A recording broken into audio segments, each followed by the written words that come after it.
নতুন বছর এটা আসলে যদি আমাদের খুশি হতে হয়, উৎসব করতে হয়, হই হুল্লোড় করতে হয়, আতশবাজি করতে হয়, ফানুস উড়াতে হয়, পটকা ফুটাতে হয়, গান বাজনা করতে হয়, তাহলে নতুন বছরের আগমন যদি আনন্দের কারণ হয়, যেই 12টা 1 মিনিটে নতুন বছরকে তুমি বরণ করেছো হে যুবক, তার 1 মিনিট আগেই তো একটি বছর পরিসমাপ্ত হয়েছে, বিদায় নিয়েছে।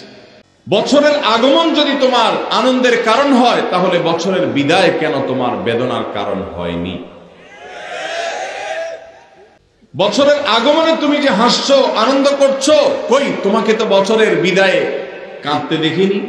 তোমার এই ইলজিক্যাল, তোমার এই অযৌক্তিক, তোমাদের এই হাস্যকর বাস্তবতা বিবর্জিত এই চেতনা, এই বিশ্বাস, এই কালচার, এই সংস্কৃতি, এটা এই মাটির নয়, এ মাটির মানুষের নয়।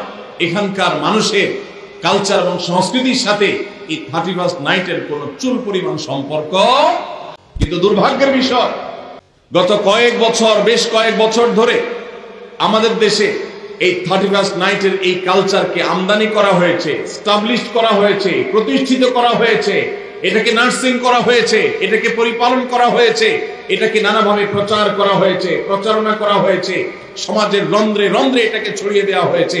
ঢাকা শহরে, চট্টগ্রাম শহরে, ময়মনসিংহ শহরে, খুলনা শহরে, বড় বড় শহরগুলোতে, এমনকি গ্রামেও 31st নাইটে 31শে ডিসেম্বর রাত 12টা 1 মিনিটে যে দৃশ্য দেখা যায়, সেটা কোনো মুসলমান সমাজে কখনো শোভনীয় হতে পারে না।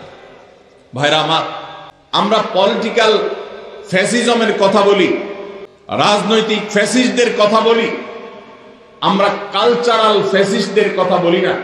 এদেশে এক শ্রেণীর পত্রপত্রিকা, এক শ্রেণীর মিডিয়া, এক শ্রেণীর তথাকথিত বুদ্ধিজীবী, তারা আমাদের দেশের মানুষের উপর ভিনদেশী কালচারকে আমদানি করে, সেটাকে প্রতিষ্ঠিত করে এত বেশি কোণঠাসা করে রেখেছে এদেশের ওলামা একরামকে, দিনদার মানুষদেরকে, যে সংখ্যায় এদেশে মুসলমানরা বেশি হলেও সংস্কৃতিতে মুসলমানরা এদেশে আজও সংখ্যালঘু হয়ে আছে।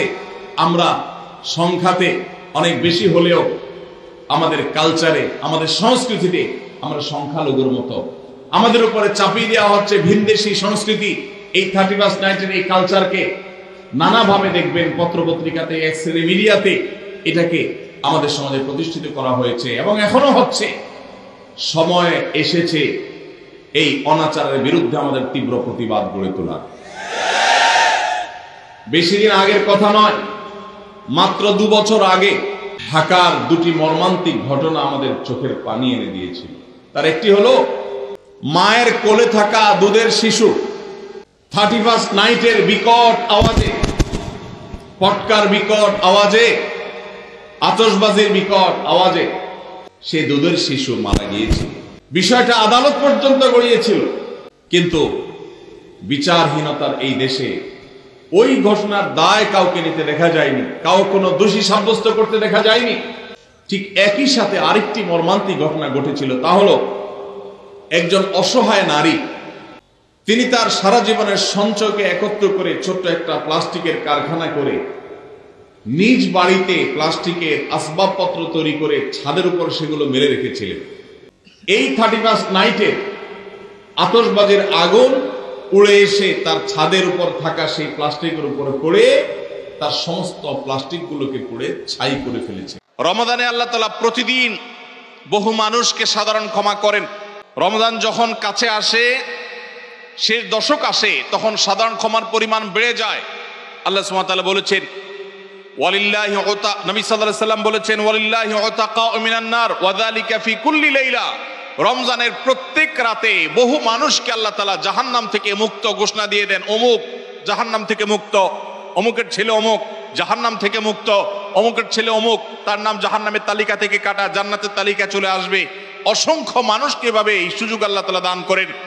যারা শিরকে লিপ্ত, সেটা যেই কোনো ধরনের শিরক হোক, কবরকে যারা সিজদা করে, মাজারকে যারা পুজো করে, জীবিত মৃত মানুষকে যারা সিজদা করে, কবরে যারা প্রার্থনা করে, সেখানে যারা সন্তান চায়, ব্যবসার উন্নতি চায়, যত প্রকার শিরক আছে কবর কেন্দ্রিক, এগুলাতে লিপ্ত হয়, অথবা এর বাইরে আরো যত রকমের শিরক গোটা দুনিয়াতে আছে, কোন প্রকার শিরকে যখন মানুষ লিপ্ত হয় তখন এই ব্যক্তি আল্লাহ তাআলার সাধারণ ক্ষমার উপযুক্ত আর থাকে না।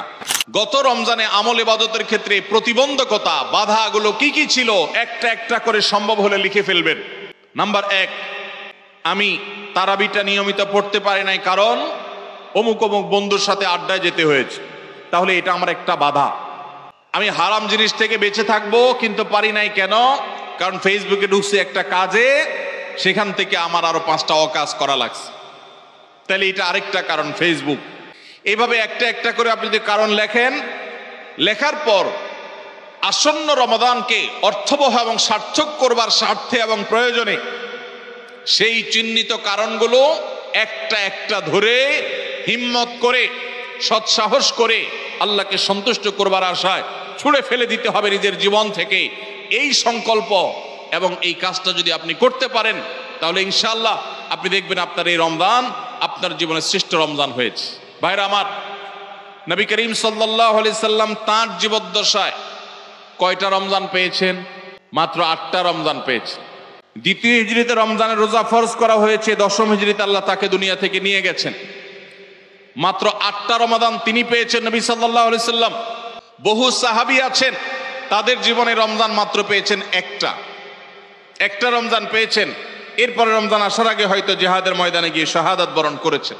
অনেক সাহাবী আছেন হয়তো 40, 45, 50 বছর বয়সে ইসলাম গ্রহণ করেছেন, এরপরে কয়েক বছরের মধ্যে দুনিয়া থেকে চলে গেছেন, রমজান পেয়েছেন অল্প কয়েকটা।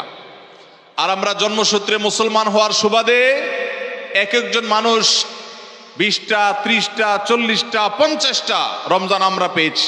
দুর্ভাগ্য আমাদের, সাহাবা একরাম মাত্র 2, 4, 5টা রমজান পেয়ে তাদের জীবনকে যেই পর্যায়ে নিয়ে গেছেন, আমরা বেশিরভাগ মানুষ জীবনে 30, 40, 50টা রমজান পেয়েও আমাদের জীবনকে সে পর্যায়ে নিতে পারি নাই।